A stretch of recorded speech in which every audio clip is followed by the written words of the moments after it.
materi nampak semua nggak? Mengatasi ketakutan siswa menghadapi ujian. Di sini ada yang takut kalau ujian nggak? Pada takut nggak? Takut. Jadi kita bahas ya. Mengapa ketakutan itu terjadi? Kakak ambil ada 3 poin mengapa ketakutan itu terjadi. Yaitu yang pertama, tekanan akademis.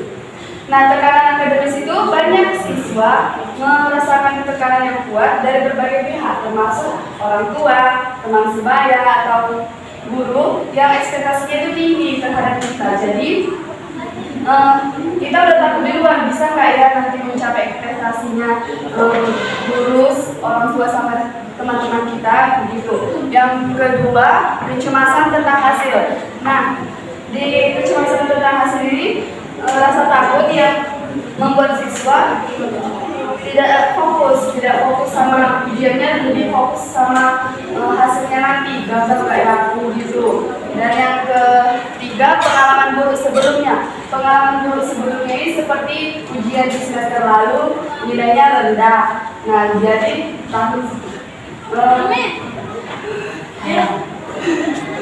jadi waktu ujian sekarang dia takut gitu, cemas. Bukan aku ya. Nah, ada dampak-dampak negatif ketakutan. Yang pertama itu penurunan performa akademik.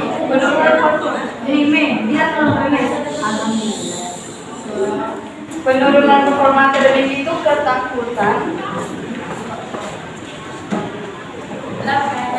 Penurunan performa akademik itu ketakutan yang dapat mengganggu kemampuan berpikir jernih kita untuk mengingat materi-materi yang telah kita pelajari. Jadi karena kecemasannya yang terlalu berlebihan, jadi materi yang dipelajarinya itu jadi nggak bisa diingat lagi, jadi, karena dia terlalu cemas. Nah, yang kedua itu stres dan kecemasan. Kecemasan yang tinggi dapat menyebabkan gejala fisik seperti sakit kepala, mual-mual, bahkan masalah tidur. Jadi kalau orang lain ini ngerasain nggak kalau mau ujian gitu susah tidur? Ngerasain nggak? Itu salah satu dampak karena ketakutannya. Yang terakhir itu ada masalah kesehatan mental. Nah, kalau stres dan kecemasan yang berlebihan itu dapat membuat mental kita juga ikut terpengaruh seperti depresi. Selanjutnya ada strategi mengatasi ketakutan. Kakak mengambil 2 poin strategi mengatasi ketakutan, yaitu persiapan yang baik dan teknik relaksasi. Seperti persiapan yang baik itu seperti merencanakan waktu belajar.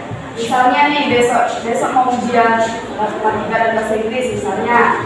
Di situ orang sekalian bisa mengatur yang jam segini sampai jam segini mau belajar matematika itu fokusnya, dan waktu jam segini sampai jam segini fokus sama bahasa Inggrisnya, seperti itu.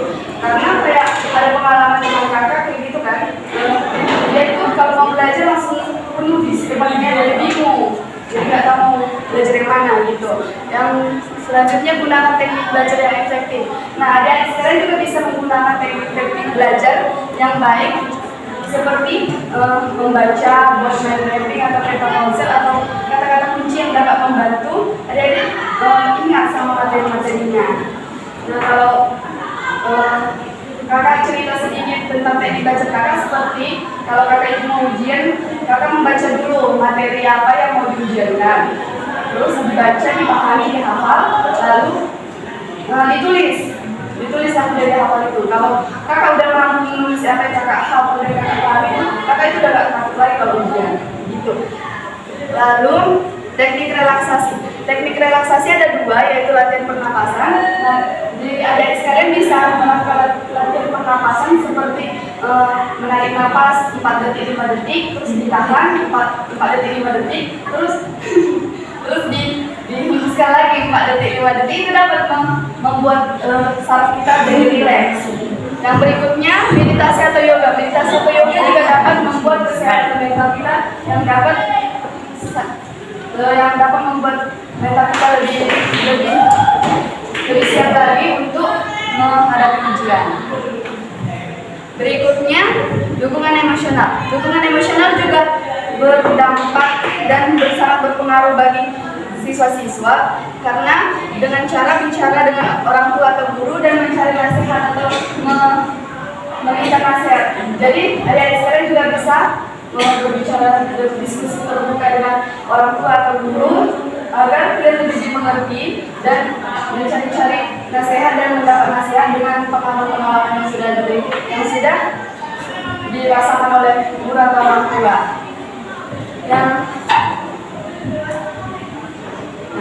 Yang terakhir itu mengubah pola pikir. Mengubah pola pikir menjadi positive thinking, tidak negative thinking lagi. Yang pertama itu fokus pada usahanya. Jadi adik-adik semua kalau mau ujian kan udah belajar, itu kan udah menghafal, udah memahami. Jadi fokus aja sama yang udah dipelajari aja, jangan masuk fokus bisa nggak ya nanti aku jangan langsung kayak gitu.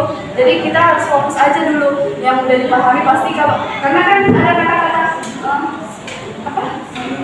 usaha tidak mengkhianati hasil ya kan. Terus yang terakhir itu menggunakan afirmasi positif.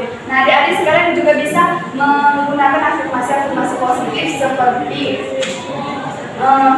kata-kata saya telah belajar dengan baik. Jadi saya telah belajar dengan baik, pasti saya bisa gitu kan.